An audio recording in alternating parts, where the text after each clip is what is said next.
I must warn that in this video we will be talking about eating disorders, especially compulsive overeating disorder that is mostly known as binge eating disorder. Please YouTube, don't block me. So if this information can trigger you, please scroll. Hi besties, welcome back to my channel. I'm Sophia, I'm your new bestie, and this is safe space for everyone. So this video is actually very hard and almost terrifying to make for me, but I wanted to do it. So bear with me and hopefully it will help you. I thought to address the issue before, but I didn't think it would be needed. But then, when I was doing my TikTok live, I have seen a man commenting, "I can see by your face that you're not thin." And I'm not thin. And obviously I don't give two shits about an opinion of men. But I know there are a lot of young girls, especially on this app, and that could get such a comment pretty seriously, and it can mess with a lot of stuff, and especially influence their life, develop problems with eating, and lead to even lethal outcomes. So obviously I thought this would be a good idea to talk about it as a person who is in a remission and who had compulsive overeating or binge eating disorder. This is not normal to comment on people's bodies with or without good or bad thinking about that person. This is not okay. You cannot comment on that so lightly and get away with it. And I personally think that those people should be banned from social media because it can lead to a very serious stuff. This video is to spread as much awareness as possible on this issue, even though I don't usually get much views on this. Hopefully YouTube will not block it, but even if it helps one person, I'll be happy. And yeah, this is something I want to get off my chest, I guess. So hopefully you will feel a bit less alone and a bit comforted after hearing my story, feeling more normal. So the first one, I was never comfortable 100% in my skin. Society made standards for women unachievable and something that they should always change. Something will always not be perfect for other people. The social media gave us free will to just not have profile picture, to get away with stuff without dealing with consequences of saying that or that affecting someone. And a lot of people cannot take responsibility for what they said, and they feel like this is not punished, so they can do it and it's okay, but it's not. I was never comfortable in my skin when I was young. Even when I was a child, my doctor, like when I was a little child, my doctor told me I was obese, which was pretty normal. Like, I look normal for a child, but they said I was obese, which is crazy. Then I grew up and I look normal. I look like a normal child. But when I became a teen, everything changes. Your body changes and all this stuff. And because of crazy standards and expectations of society and toxic environment, you tend to get very insecure comparing yourself to other girls. So I was considered the chubby child because I was younger and yet I was taller, and then I weighted more than my sister. My sister is 3 years older than me, and we just have very different build, which was not understandable to our mom, I guess. And yeah, most of that is not okay because she told my sister she was thin, and she told me that I was overweight.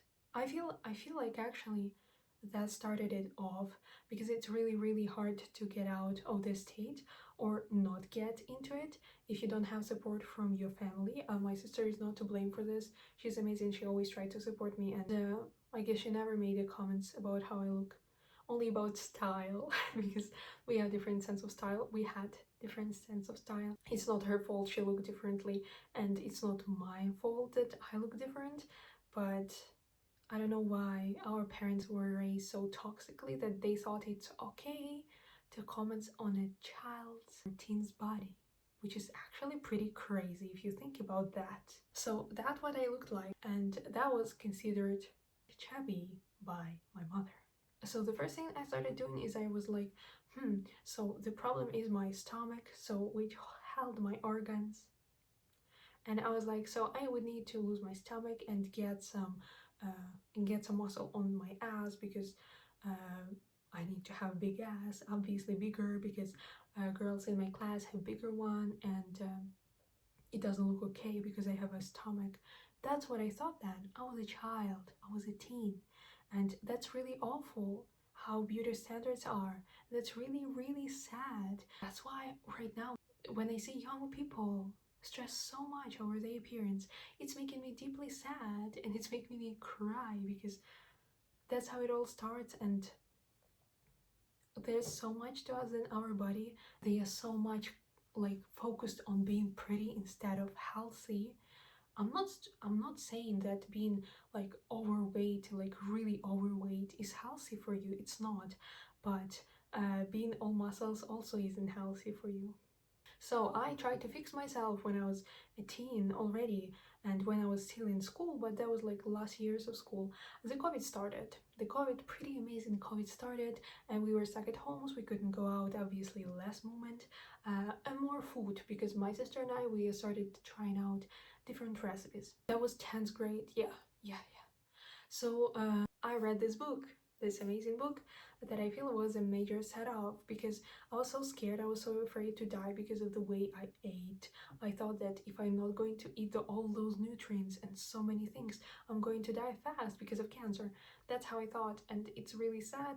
Information is not filtered, and I think it's not okay. Like it's cool to read it, but when you have low self-esteem, that's not okay to read books and understand that you eat shitty or do something shitty. I don't have fucking kimchi and tofu, fermented tofu with asparagus and beans to eat every day. I'm in Ukraine, I'm in a simple village. So that's when I started feeling anxious around food, feeling like it was something that can harm you and make you feel good and then make you healthy. And I had the worst stomach issues, by the way, then. Self-esteem problems, I want to lose weight. So I started losing weight. I tracked my calories through an app, I did exercises, and I tried anything to lose some weight because obviously being thin was helping to solve all my problems by beauty standards. Then, when it was 11th grade, that it was COVID. And you would say, oh, okay, a lot of people got it.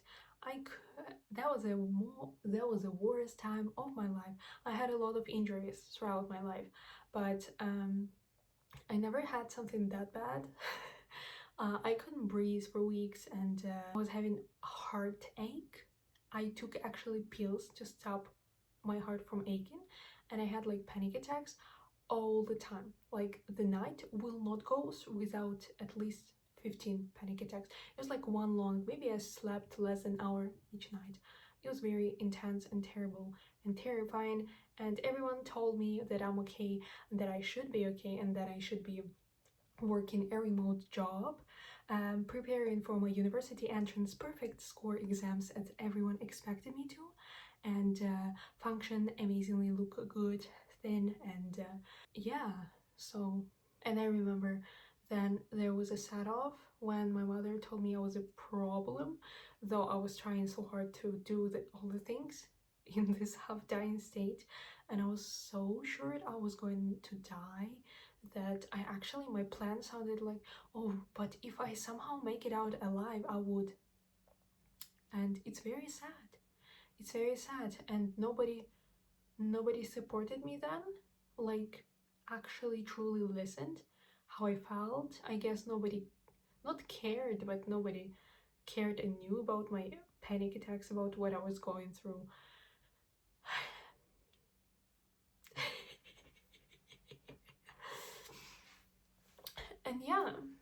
And yeah, it's pretty sad. It's pretty sad for a teen, 15, 16 years to go through all of that alone. And everyone was holding such a high expectations um, of me that it actually felt like it was choking me every day. Maybe those were the reason for panic attacks. I survived. I survived. I don't know how I survived that COVID. I was trying to be positive because I genuinely thought those were my last days, but I survived, and somehow I was like, I need to make it good, to make this life worthwhile. I was very scared that I was going to get sick again, and I read that book before, and already had the starting of the disorder, and it was pretty bad. So and my exams were due, so I needed to prepare for them very quickly and pass them perfectly, so I will get full scholarship, because otherwise I wouldn't go to the uni. And I was still working and studying and having panic attacks. So yeah, that's when the worst period started. I think my daily intake was about at least 10 calories. My parents didn't think it was excessive for a girl who weighed 56, 57 kilograms at the time. No one noticed anything nice. Yeah, I ate a lot and I felt guilty for eating it. I felt anxious. I was buying stuff like food and then eating it in all one go, because even if I wanted to stock up on something, I would eat it immediately. I wanted to look so good for the university, to look so good for my prom photos, like for my photo shoot, you know, yearly book and so on, that it's so hard to lose weight in that pretty horrible state. And I did. It dropped to 57, which was very, I look like this. I look like this, yes. And I would say it was pretty low for a girl my height. I'm 1 meter 75 centimeters. So I thought I wasn't thin enough still, looking like that. And I remember when we were in the garden at my house, my mother told me like, oh, you lost so much weight. If you lose a little bit on that stomach, it will be perfect. And I remember it was my breaking point. I broke down and I cried so hard in my room, like, because those were my organs. those were my organs, and I was so thin. So obviously, if if the lower stomach keeps, it's a fat to protect the organs. I cannot get it out, and it can only get it cut down. I don't know what the fuck. Poor girl.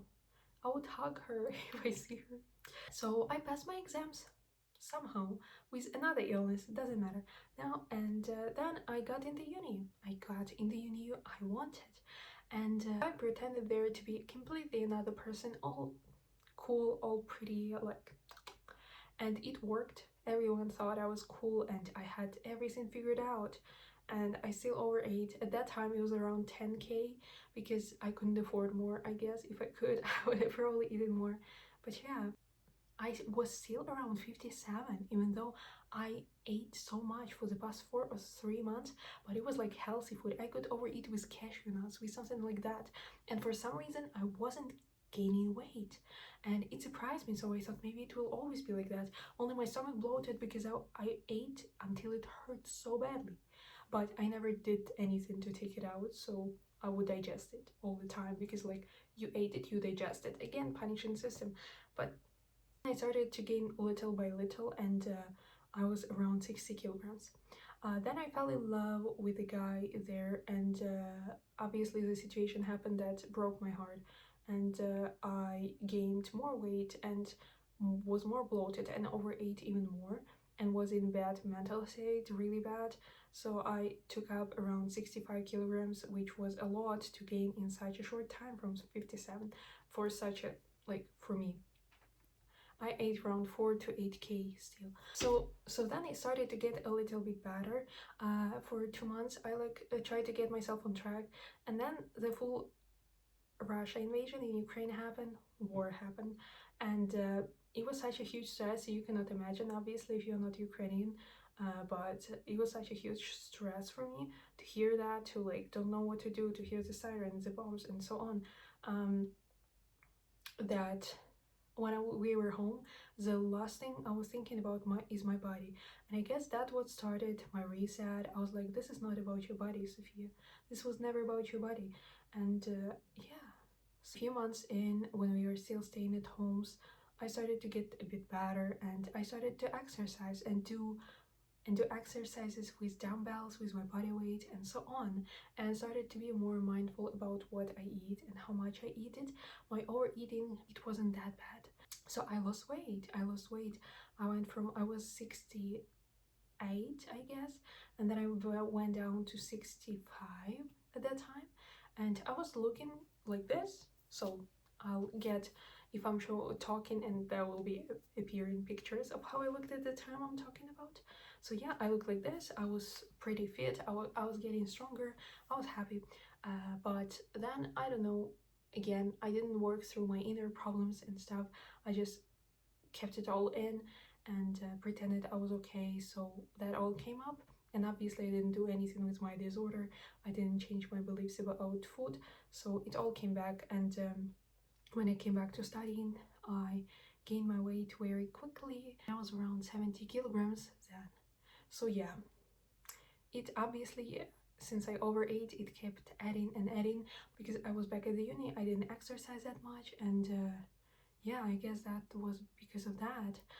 Then when I was my third year in the university, we went to the Germany with my best friend to work, and there we ate a lot of gluten and lactose food, which basically I have intolerance to that, so that's why I'm trying to avoid it because it actually makes me gain weight and inflammate my body.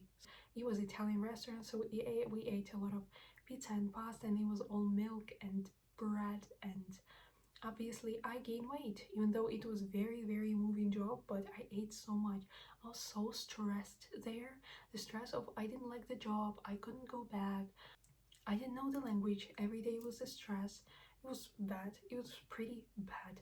I came back to my home, I think 85 kilograms. That was a lot to gain in such a short period of time. I think it is still overweight. I think I look pretty normal like this still. It was messing with my confidence, with my self-esteem, even though it started to get a bit better because I was reading a lot of books. I was watching a lot of influencers that help with that, with self-esteem, and I kind of started to realize my self-worth and reflecting more on myself.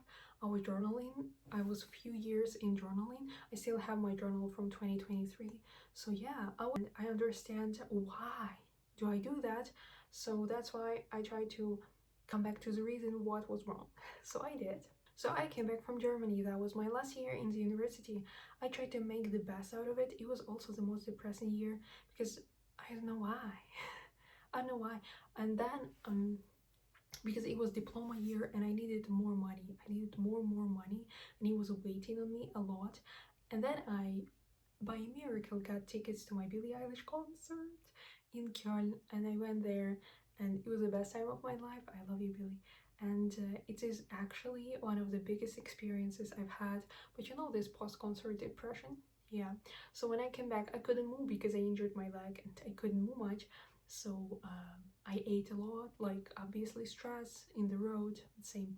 So I was back up until 87 kilograms. Yeah, amazing, just amazing. So I defended my diploma. I look like this. Those years, I didn't even weight myself much. I was only reflecting, I was only measuring that by my clothes and by how I looked, if I liked it. I was having more stable opinion about myself, and you know what, I realized only I can talk down on myself. Let anyone's opinion of me influence my opinion of me, because if I think I'm fat, I'll say I'm fat. If you think I'm fat and I don't think I'm fat, I'm not fat, because what matters is what I think and not what someone says. Someone says that through the prism of who they are, who they've seen, who they were grown up with, different stuff that is happening in their life. And it doesn't matter that they actually think that.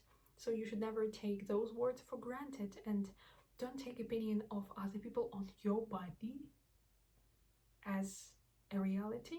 Only you make your reality, bish.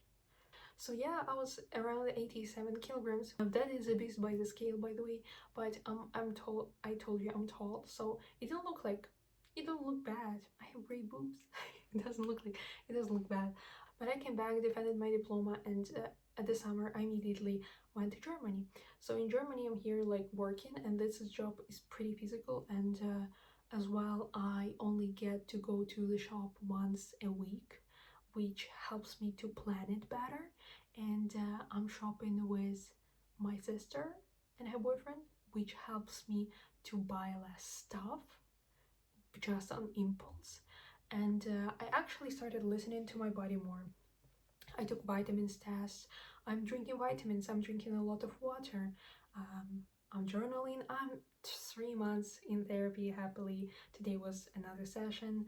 My therapist is amazing. She helps me to correct the stuff I didn't even needed correction. So yeah, she's pretty cool. And she also helps me realize that I already worked on a lot by myself, and I'm very proud of myself for this. So yeah, I didn't track calories for the past 7 to 10 months. It turns out I dropped around 10 kilograms from that time, which is crazy. Now I look healthy, I feel healthy. I'm eating enough.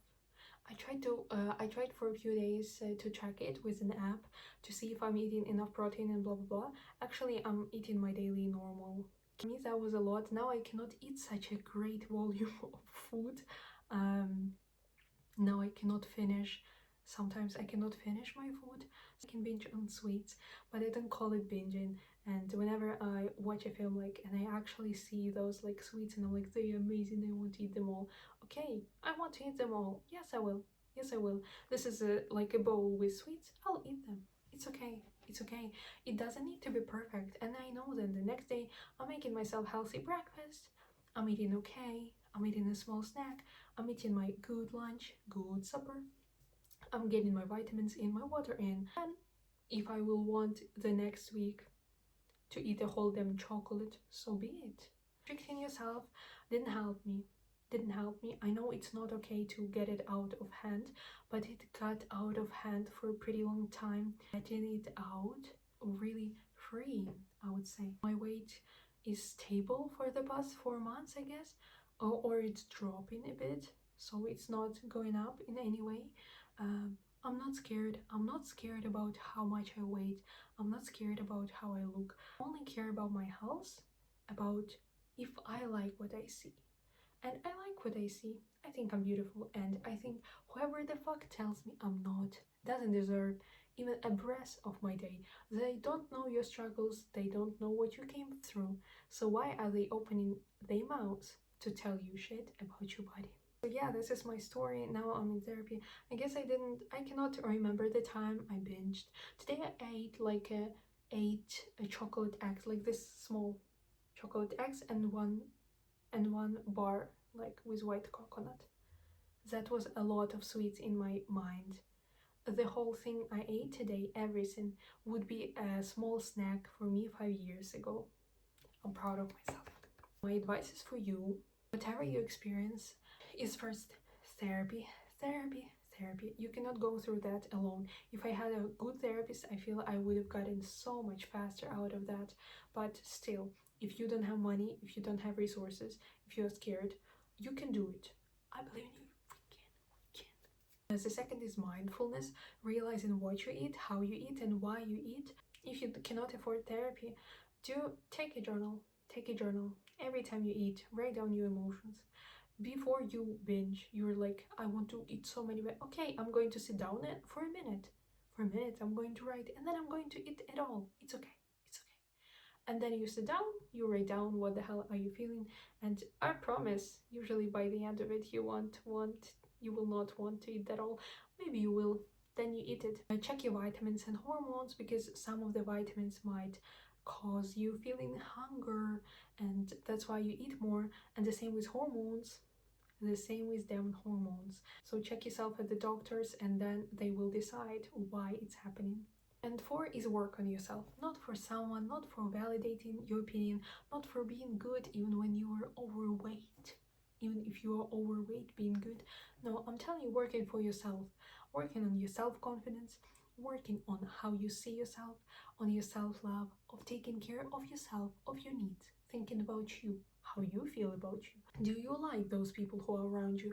Do you want actually to eat this? Do you like this? Do you enjoy this? Asking so many questions, getting to know yourself, helping so much to deal with this type of disorder.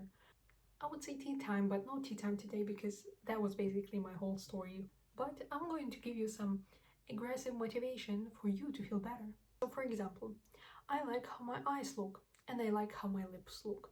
Someone tells me, oh my god, I hate your eyes. You have ugly eyes, the ugliest shit I've ever seen. Am I going to believe that? I have a mirror. I have a mirror. I like it. So doesn't matter what people think.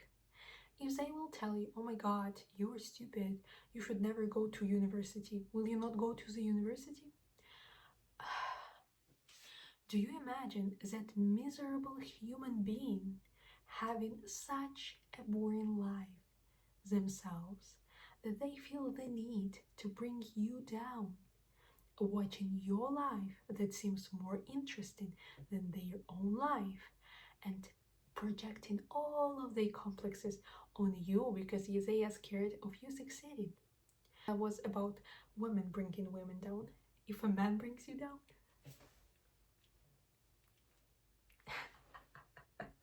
who cares about his opinion, like, genuinely?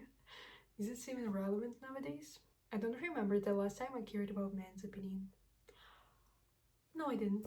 Have you seen him? Have you seen that stranger on the internet? People who look good will not bring you down, they will bring you up, usually.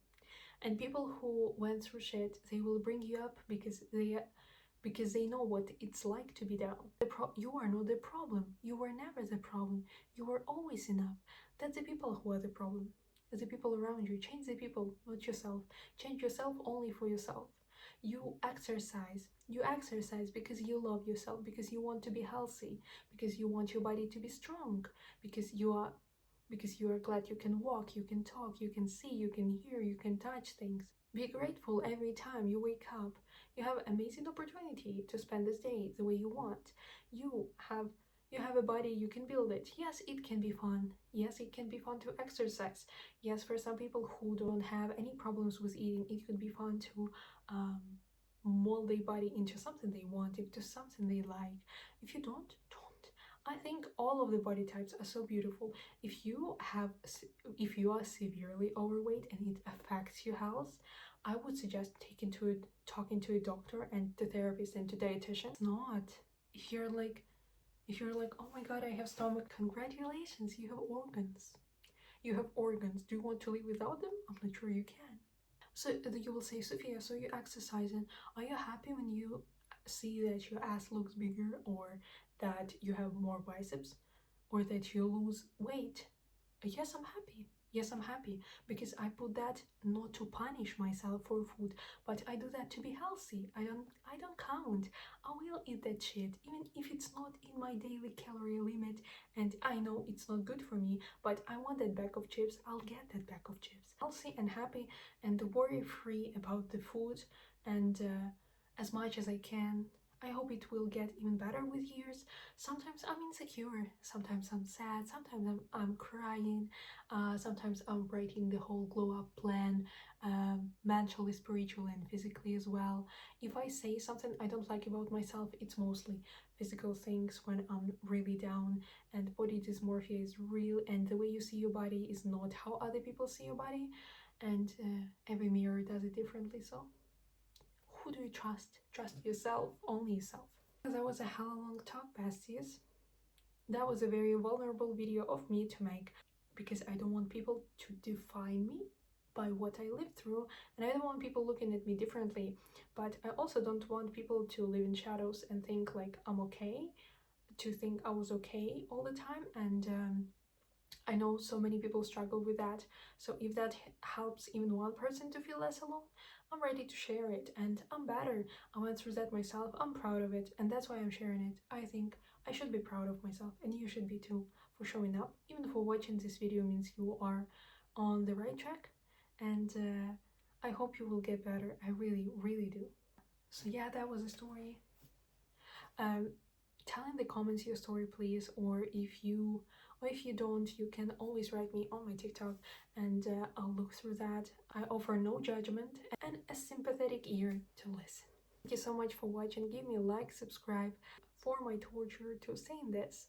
I love you, besties. Till the next time.